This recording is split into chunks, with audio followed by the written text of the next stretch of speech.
everybody. My name is Tori and I'm the Executive Director for the Enid Symphony Orchestra. And today I have the pleasure of interviewing our Artistic Director, Doug Newell. So, Doug, welcome to the show today. Well, thank you very much. Yeah, so we've got an exciting show coming up. We're going to talk about our upcoming concert on February 8th. It's our Carmen and Romeo concert, and we are actually featuring our principal flutist, Juliana Overmeyer, and lots of exciting other things on the program. So before we start, I'd like to thank our sponsors for the performance. I'd like to thank Park Avenue Thrift right here in Enid, Oklahoma. I'd like to thank the Harris Foundation for their support. And of course, we can't do what we do without the Oklahoma Arts Council, which receives assistance from the National Endowment for the Arts. Can't do what we do without them. So, Doug, let's go ahead and get started talking about what can we expect on the performance. Tell us about the music. Oh, this is like a storybook concert. Romance, it's Valentine's. I was about to say Halloween by mistake. It's Valentine. So we're celebrating Romeo and Juliet. That didn't end well. And Carmen, the opera. Carmen and Don José, Forbidden Love. And we're celebrating the marriage of Figaro, sort of an 18th century comedic character. And we're celebrating the Phantom of the Opera.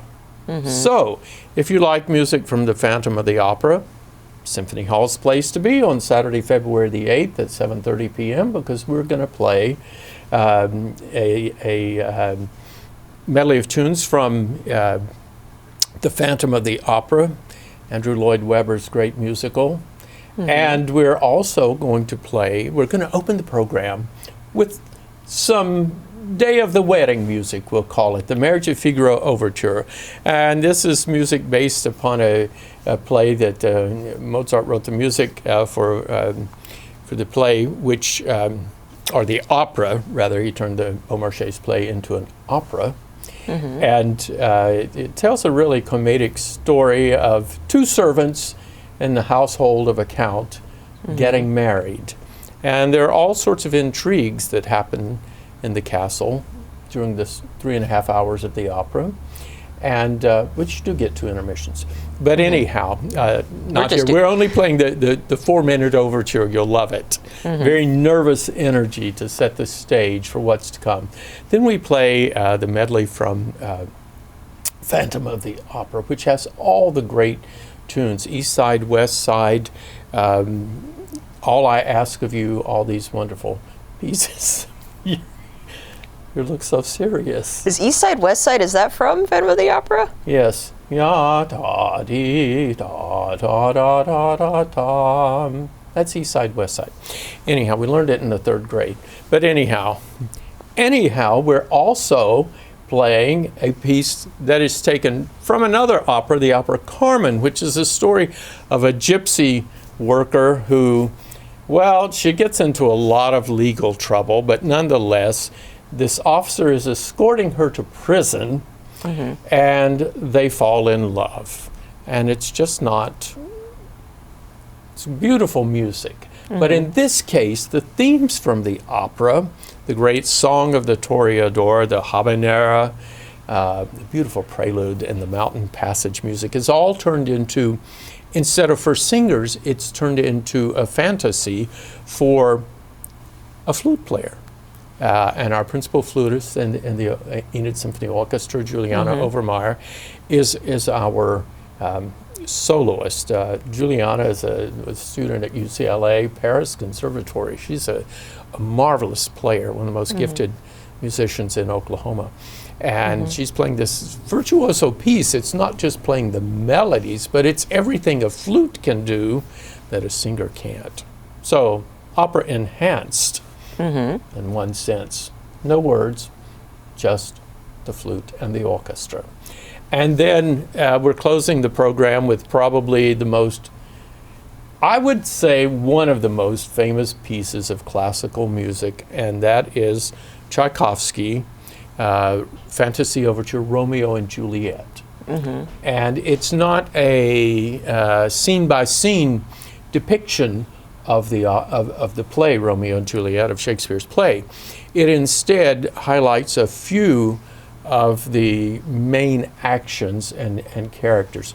It opens with Friar Lawrence in his cell giving his admonition, and it's very religious music. It's almost like funeral chant in Russia to begin with, because he mourns the loss of Romeo and Juliet, and he gives a warning to the two families, the Capulet and Montague, and of course the two youngsters fall in love despite the fact that their families are bitter rivals, and they run away, get married. Friar Lawrence marries them in secret, and then at the end, Juliet believes something has happened to Romeo. She takes her own life.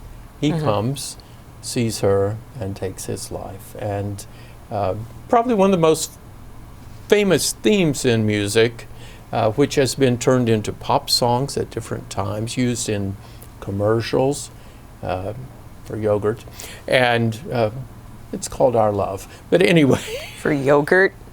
Well, among other things. Well, it's in cartoons a lot, too. It does? Yeah. Oh, yes. Oh, yes. Bugs Bunny.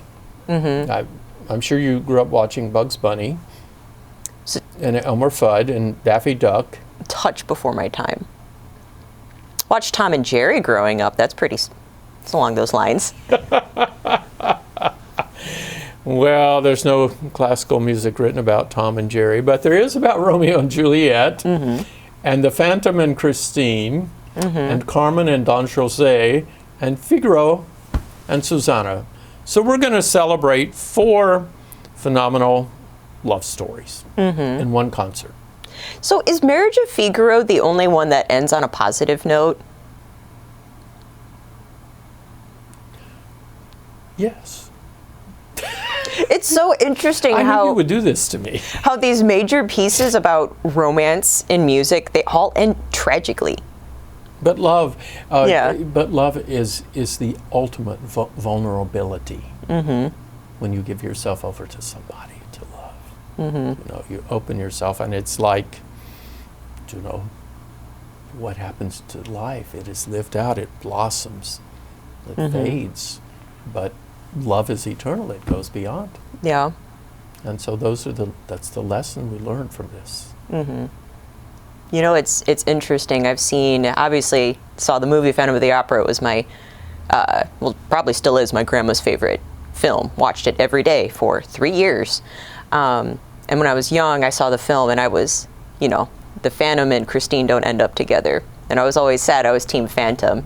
And then when I was much older, I actually watched the Broadway production in New York.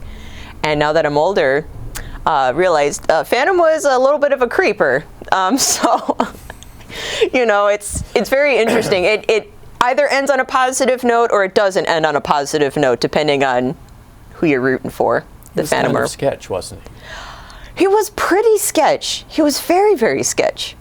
But he didn't mean to be. I mean, he was a second violinist in the orchestra, and he was losing his skills, and, you know, he was let go, and so he goes down to the and plays the organ beneath the opera house. I never did understand how they built that pipe organ down there, you know, underneath the streets and all that. There's a lot of plot holes. That's what it is. That is. So. And I thought I was going to make you laugh today. Instead, you're making us think, which is. I am, and that's good. That is. That's good. So what's it been like working with Julie on this project? Because it's not the longest piece on the program. Typically, when we do, you know, concerti and we bring in a guest artist, like that's the focal point of our concert. But really, the focal point is the Tchaikovsky. So what's it been working with her on a piece that's 10 to 12 minutes long, a little bit shorter than what we've done? Well, the neat thing about it is you get to know your individual players' individual thoughts on music, their philosophies, the way they see composition being created, and you get to have these wonderful conversations about structure, architecture, about breathing, phrasing, why this, why that. It's very interesting because the score that is given to the conductor has absolutely no articulations in it for the soloist. And she has all these really incredible articulations that quite intricate, but it makes it a far simpler piece to accompany as an orchestra and a conductor, especially as a conductor, when you know how she is phrasing this and the articulations that are happening, the slurring, the staccato, the legato, etc., and how she sees the structure of a phrase. Music is just architecture and sound. I mean, we're architects in our own right, So, but it's been it was quite amazing. We spent probably 4 hours going through this one day, 12-minute piece, and that's the kind of detail that musicians live for. To study. I mean, I've often said the study process is certainly as much fun as the performance process, and you don't have to get dressed up. That's true. There you go. I mean, we did make a symphony post about how you don't have to dress up for the symphony. Did have a few musicians reach out to us asking if they didn't have to wear tuxes, and I said, doesn't apply to you. Sorry, guys. Wow. Anyway, so obviously we've got a lot of exciting things on the program on February 8th, starting at 7:30. And of course, as always, an hour before curtain call, 6:30, our box office opens, our cash bar opens. We got a variety of different cocktails and wines and all that good stuff. And then, of course, after the concert, our Enid Symphony Auxiliary puts on a complimentary reception, open to everybody, get some free food, free snacks, beverages, and just kind of mingle with your fellow concert goers, your fellow music lovers. We usually have people stay for quite a while afterwards too. The conversation is just really incredible, and the things people notice about the music, the things that impress them, and questions that the audience asks. I always love that.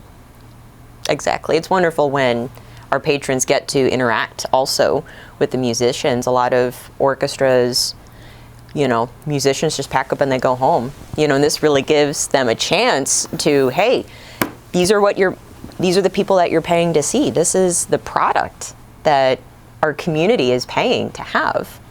So I think Enid is very lucky to have, not just the Enid Symphony, but Gaslight Theater, Leonardo's Atelier, all of these major nonprofit arts organizations. I think that's what really makes Enid special. Raises the quality of life. It does raise the quality of life. So, but anyways, that's all that we have for today. Everybody stay tuned for our next show where we talk about our gala fundraiser happening on March 8th. 100% of proceeds go to benefit the Enid Symphony and next year's really exciting season, Chords and Cocktails. Check it out, celebrates music, fancy cocktails, mocktails, because it's Lent, and if you're giving up alcohol, we got mocktails. So stay tuned for that. And yeah, Doug, anything else to add about our upcoming concert, Carmen and Romeo? We want to see a full house. It's a marvelous, it's an evening of lighter classics in a way, except for the Romeo and Juliet.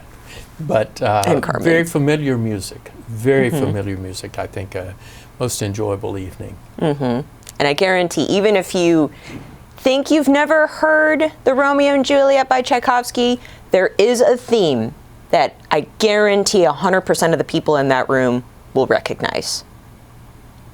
I would say 100%. If you've ever watched TV in your life, you will know this theme. So, may even be your ringtone. I don't know. It could be. Yeah.